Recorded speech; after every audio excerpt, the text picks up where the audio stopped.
ఓం శాంతి.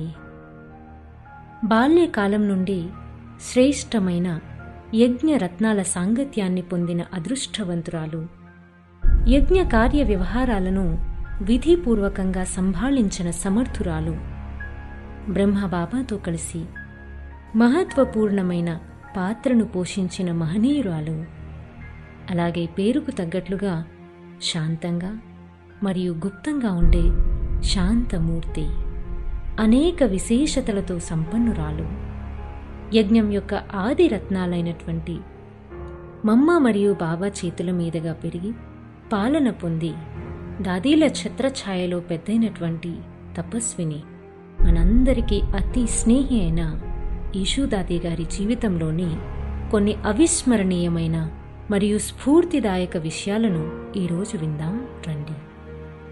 ఈశూదాది గారి జన్మ హైదరాబాద్ సింధ్లో జరిగింది.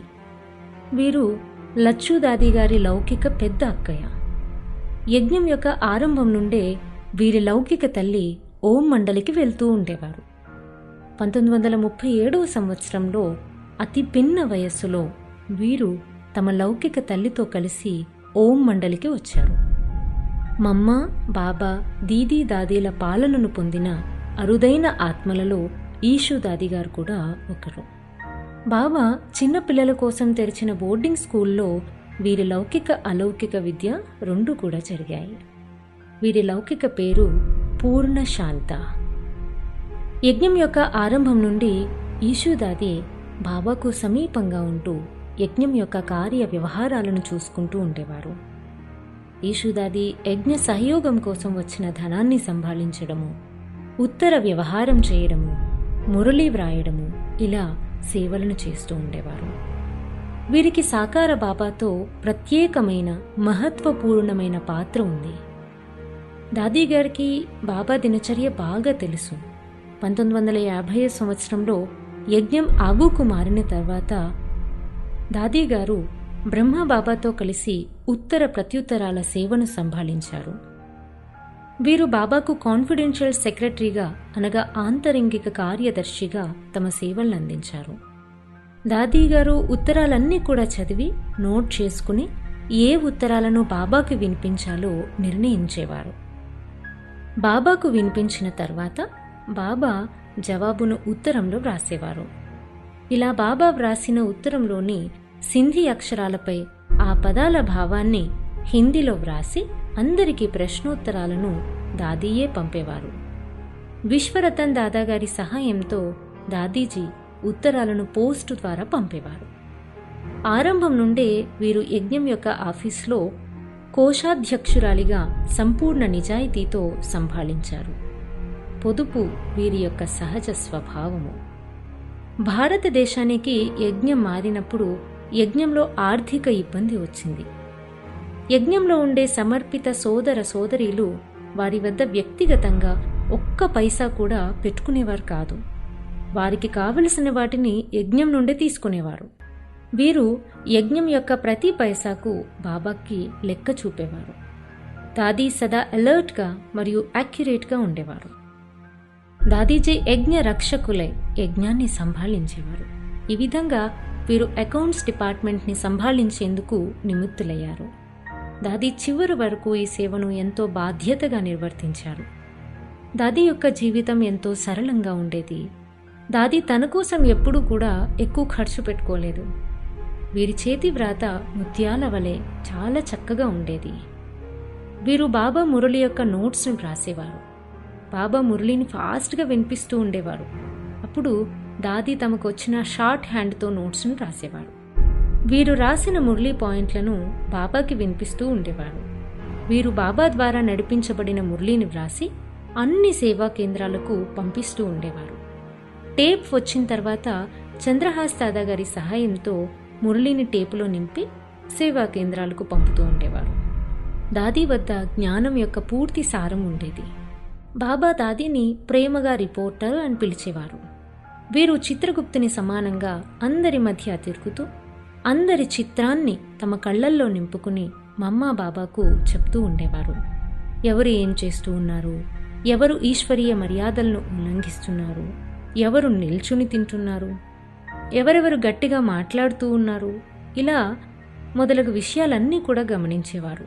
తర్వాత బాబా ఈ విషయాలపైన మురళిని నడిపించి అందరికీ డైరెక్షన్స్ని ఇస్తూ ఉండేవారు.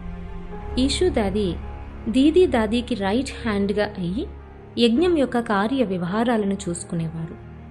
వీరు ఉండటము, కూర్చోవటము, భోజనము మొదలైనవన్నీ కూడా దాదీ దీదీలతోటే కలిసి చేసేవారు.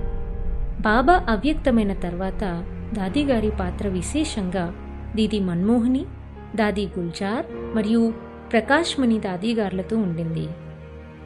యజ్ఞం యొక్క ప్రతి చిన్న విషయాలను వీరు బాబా సలహాలు మరియు సంప్రదింపుల ద్వారానే చేసేవారు. ఈ నలుగురు బాప్దాదా సన్ముఖంలో కూర్చుని యజ్ఞ కార్య వ్యవహారాల గురించి సలహాల్ని తీసుకుంటూ ఉండేవారు.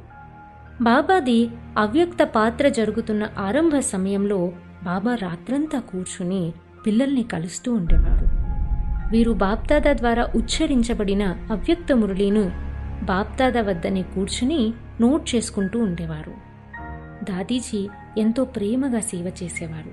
1973వ సంవత్సరంలో మధుబన్ మురళి విభాగం యొక్క రాజు అన్నయ్య గారు అవ్యక్త మురళి తర్వాత వ్యక్తిగత మిలనాన్ని నోట్ చేసుకునే సేవను చేసేవారు. దాదీజీ బాబా పైన సంపూర్ణ నిశ్చయాన్ని ఉంచేవారు. యజ్ఞంలో దాదీజీ ఎదుర్కొనేటువంటి ప్రతి విఘ్నము, అది చిన్నదైనా కావచ్చు, పెద్దదైనా కావచ్చు, ఎంతో సంతోషంగా ఎదుర్కొనేవారు. వీరికెప్పుడు ఏ విషయంలోనూ కూడా సంశయం రాలేదు. బెగ్గరీపాటి సమయంలో కూడా దాదీకి ఎప్పుడూ సౌకర్యాల లోటు గురించిన ఆలోచనే రాలేదు. దాదీ గారి యొక్క స్మృతి చార్ట్ చాలా యాక్యురేట్గా ఉండేది. వీరి మనసులో ఒక బాబా తప్ప ఇంకెవ్వరూ ఉండేవారు కాదు. వీరు సత్యమైన చార్ట్ మరియు రికార్డుకు ప్రాక్టికల్ స్వరూపం. బాబా యొక్క ప్రేమలో మునిగిపోయి వీరు చేసేటువంటి యోగము చాలా శక్తిశాలిగా ఉండేది. బాబా కోరుకున్న విధంగా వీరి యొక్క రికార్డు ఉండేది. వీరికి యాక్యురసీ యొక్క రికార్డు ఉండేది. దాది ఎప్పుడూ కూడా కోపం కానీ ఆవేశంలోకి వచ్చి గట్టిగా కూడా మాట్లాడేవారు కాదు. దాదీది అందరికీ గౌరవాన్ని ఇచ్చేటువంటి స్వభావం. వారెప్పుడూ ఎవ్వరి విషయాన్ని ఇతరులకు వినిపించేవారు కాదు. అలాగే దాది ఎప్పుడూ ఇతరుల మాటను మధ్యలో కట్ చేయలేదు. అయితే తర్వాత సరైన విషయాన్ని వీరు చేసేవారు. ఉల్లాస ఉత్సాహాలకు మరియు పిల్లల సమానంగా అమాయకంగా ఉండటంలో ఈషూదాది ఉదాహరణ మూర్తి. అంతర్ముఖత మరియు హుందాతనానికి పెట్టింది పేరు వీరు. వీరు సదా అందరినీ సంతోషపెడుతూ వీరు కూడా సంతోషంగా ఉండేవారు. సదా సంతోషంగా ఉండండి, ఏ విషయం వచ్చినా కానీ ముఖం వాడిపోకూడదు అని బాబా చెప్పేవారు. అందుకే దాది ఎల్లప్పుడూ చాలా ఉల్లాసంగా ఉండేవారు. దాది సంస్థకు అదనపు ముఖ్య ప్రశాసకురాలుగా వ్యవహరించారు. నూతన తరానికి వీరి జీవితం ఆదర్శప్రాయం.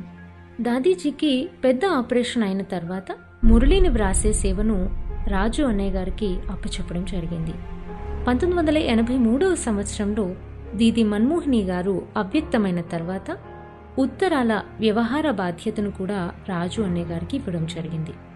కొంతకాలం అనారోగ్యంగా ఉన్న తర్వాత వీరు అహ్మదాబాద్ స్టెర్లింగ్ హాస్పిటల్లో వైద్యం తీసుకున్నారు. దాదీజీ 2021వ సంవత్సరం మే 6వ తారీఖు నాడు రాత్రి సుమారు 8:05 తమ భౌతిక దేహాన్ని త్యజించి బాప్దాదా ఊడికి చేరుకున్నారు. శాంతివన్ వద్ద ఉన్న ముక్తిధామంలో వీరి యొక్క అంతిమ సంస్కారాలు జరిగాయి. ఇటువంటి అతీతము మరియు ప్రియమైన స్వభావం కలిగిన వారు, పొదుపుకు ఆదర్శము, అంతర్ముఖి, సదా సుఖి మరియు రమణీకురాలు, బాబాకు అనన్యరత్నము, సర్వుల స్నేహి అయిన ఈషూదాది గారికి వారి పుణ్యతిథి సందర్భంగా మనందరి భావపూరిత శ్రద్ధాంజలి.